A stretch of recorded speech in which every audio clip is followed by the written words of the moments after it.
పేరుడు తర్వాత అల్ఫలా యూనివర్సిటీలో జరిగిన బాగోతాలు ఒక్కొక్కటిగా వెలుగులోకి వస్తున్నాయి. అది యూనివర్సిటీ కాదు, ఉగ్రవాదుల డెన్ అనేలా ఆధారాలు బయటపడుతున్నాయి. పేరుకే విశ్వవిద్యాలయం అయినప్పటికీ అక్కడ చర్చలు, నిధుల సమీకరణ, పేలుడు పదార్థాల కొనుగోళ్లు అన్ని ఉగ్ర నెట్వర్క్ లో భాగంగా జరిగేవని కేంద్ర దర్యాప్తు సంస్థలు గుర్తించాయి. ఈ క్రమంలో యూనివర్సిటీలో జరిగిన కొన్ని సంఘటనలు ఇప్పుడు హాట్ టాపిక్ గా మారిపోయాయి.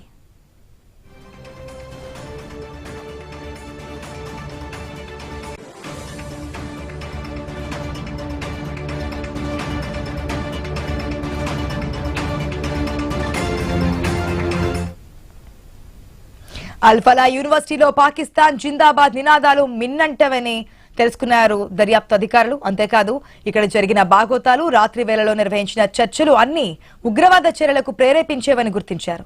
అందుకే యూనివర్సిటీపై అన్ని దర్యాప్తు సంస్థలు పూర్తి స్థాయిలో నిఘా పెట్టాయి.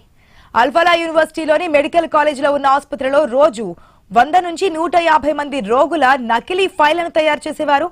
ఈ నకిలీ ఫైళ్ల తయారీకి ఉగ్రవాద డాక్టర్లు ముజమిల్, ఉమర్ నబీ ఆదేశాలు ఇచ్చేవారని తెలుసుకున్నారు.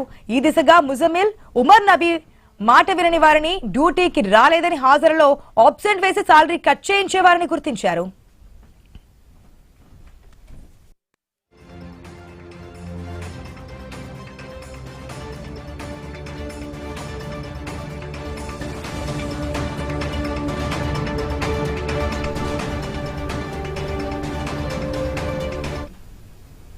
రోగులు రాకపోయినా ఆసుపత్రిలో 100 నుంచి 150 నకిలీ ఫైళ్లు ఎందుకు సిద్ధం చేసేవారు?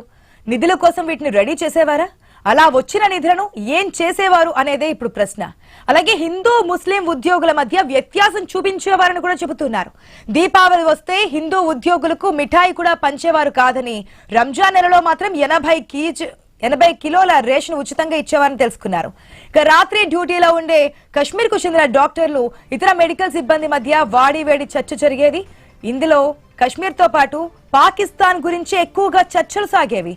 ఆ చర్చల్లో పాకిస్తాన్ ప్రశంసిస్తూనే ఉండేవారని అక్కడి పనిచేసే సిబ్బంది చెప్పినట్లు సమాచారం. చర్చల మధ్యలో పాకిస్తాన్ జిందాబాద్ అంటూ నినాదాలు చేసేవారని చెబుతూ ఉన్నారు.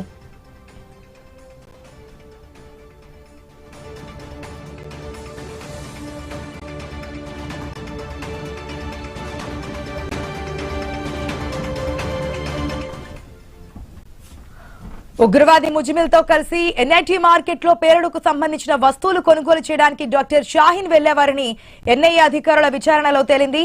దీంతో ఎన్ఐటి మార్కెట్ లో వారు కొనుగోలు చేసిన వస్తువులపై ఎన్ఐఏ ఆరా తీస్తోంది.